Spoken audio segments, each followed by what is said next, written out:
영어 원서를 읽을 때 그 포인트를 말씀드리기 전에 먼저 책을 고르는 요령을 저번 시간에 말씀드렸는데요. 하나 중요한 것을 빼먹어서 그것부터 짚고 나서 오늘의 주제인 책을 어떤 식으로 영어 원서를 읽으면 좋은지에 대해서 내용을 이어갈게요. 먼저 책을 고르는 데 있어서 절대로 두꺼운 책 고르시면 안 돼요.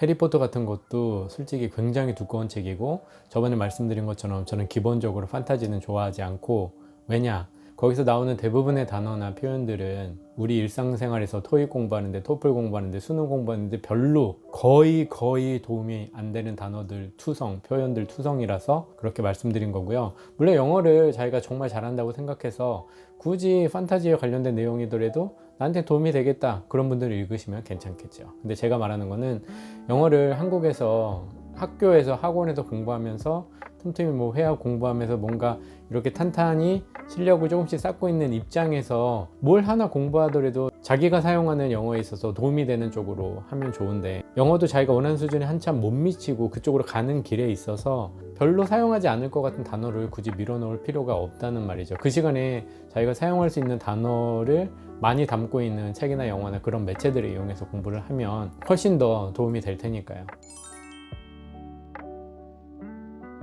책은 그렇게 두껍지 않은 책으로 선택해 주세요. 항상 영어 원서 읽기 실패하는 분들은 일단 자기가 좋아하는 책 중에서 뭔가를 골라요. 근데 자기가 한글로 읽었던 것만 생각을 해서 이 정도 책은 내가 가뿐히 읽었는데, 하지만 그 책들은 영어 원서가 아니잖아요. 몇 배 더 힘들 거란 말이죠. 훨씬 더 시간도 많이 걸리고 이해하기도 훨씬 더 어려울 테고, 그러니까 그런 부분을 감안해서 책은 얇은 책을 선택해 주셔야 되고요. 자, 그러면 본론으로 들어가서 책을, 영어 원서 읽기 책을 어떻게 읽어가면 좋을까? 1번, 소리를 내서 읽을까? 소리를 안 내서 읽을까? 중에서는 저는 소리를 내서 읽는 쪽을 추천드립니다. 왜냐면 소리를 내서 읽으면서 자기 발음 그리고 연음 같은 게 자동적으로 공부가 되기 때문이고요. 책을 소리 내서 읽는다고 해서 막 소리를 막 고함을 지르듯이 뭐 발성 연습하듯이 그렇게 소리를 내서 읽으라는 게 절대 아니에요. 오히려 그렇게 읽는 것은 방해가 됩니다. 그냥 혼자 조용히 속삭이듯 그렇게 소리를 내서 읽는 게 좋습니다. 그리고 두 번째는 하루에 조금씩이라도 분량을 정해놓고 읽으시는 게 좋아요. 나 주말에 몰아서 3분의 1을 끝내버리겠어, 그런 식으로 읽으면 지쳐요. 그리고 안 읽게 돼요. 하루에 조금씩이라도 한 장이라도 좋고 두 장이라도 좋거든요. 절대 몰아서 큰 분량을 목표로 잡고 읽으시지 마세요. 왜냐면 오늘 안 읽어 내일 안 읽어, 그 못 읽은 것 전부 다 토요일 날 읽어야지. 토요일 날 막상 돼서 무슨 일이 생기면요 그냥 넘어가 버려요. 그럼 벌써 모르겠다 이렇게 돼 버리거든요. 하루에 조금씩이라도 분량 정해서 읽으세요. 그리고 자기가 분량을 선택할 때는 정말 부담 없이 읽을 수 있는 분량을 선택하셔야 돼요.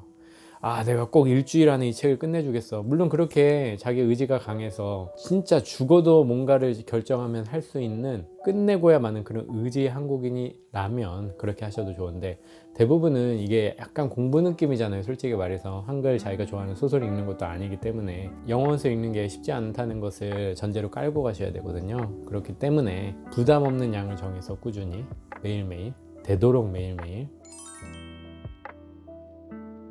자, 그리고 세 번째는 되게 중요한 포인트인데요. 영어를 읽어내려고 할 때 해석이 안 된다고 해서 또 독해하듯이 이렇게 두 줄 정도 읽고 다시 원위치로 해서 다시 한번 읽어내려가고 이렇게 하시면 절대 안 돼요. 자기가 정한 양이 한 페이지건 한 장이건 간에 한 번에 쭉 한글 소설, 한글 책 읽듯이 쭉 훑어 내려가서 읽어야 돼요.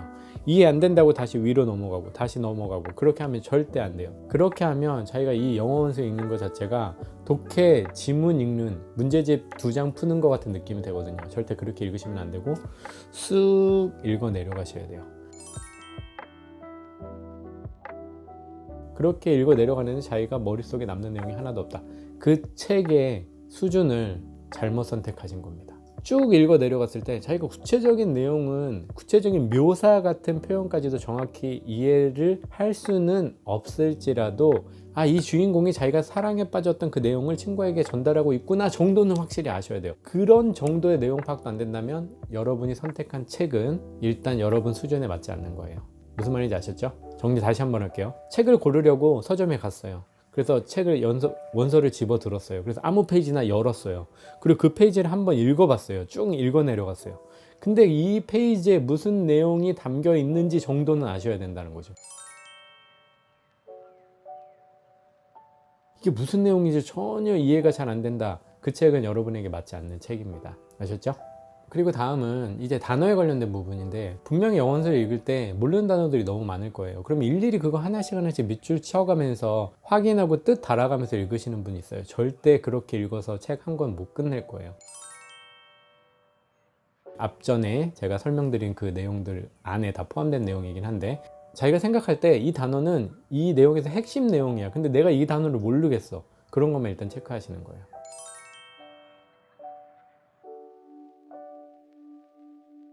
자기가 정한 분량을 다 읽고 나서 확인해 주셔도 되는데, 저는 그것보다는 일단은 체크만 해놓고 넘어가기를 추천드립니다. 책을 빨리빨리 술술술 편안하게 읽는 게 가장 중요한 핵심이에요. 그래서 모르는 단어는 전부 다 체크하면 너무나 많을 거란 말이죠. 그러니까 정말 중요한 단어, 자기가 알았는데 생각이 안 난 단어, 그런 것만 몇 가지씩만 체크하고 넘어가는, 그렇게만 단어는 체크해 주시고 넘어가시면 되겠습니다. 마지막으로 영어 원서 읽기는 2번을 읽는 거를 기준으로 삼으시면 좋아요. 왜냐? 바로 전에 단어 체크하는 부분 말씀드렸는데요. 체크하고 그냥 넘어가기만 하잖아요. 책을 끝까지 읽어서 전체 내용이 이제 다 이해됐을 때, 첫 번째 읽은 내용이 이제 예를 들면 60% 정도, 70% 정도 이해가 됐다고 치면, 두 번째 읽을 때는 그 모르는 단어들을 정확히 이해하고 80에서 90% 정도 이해한다고 생각하시면 돼요.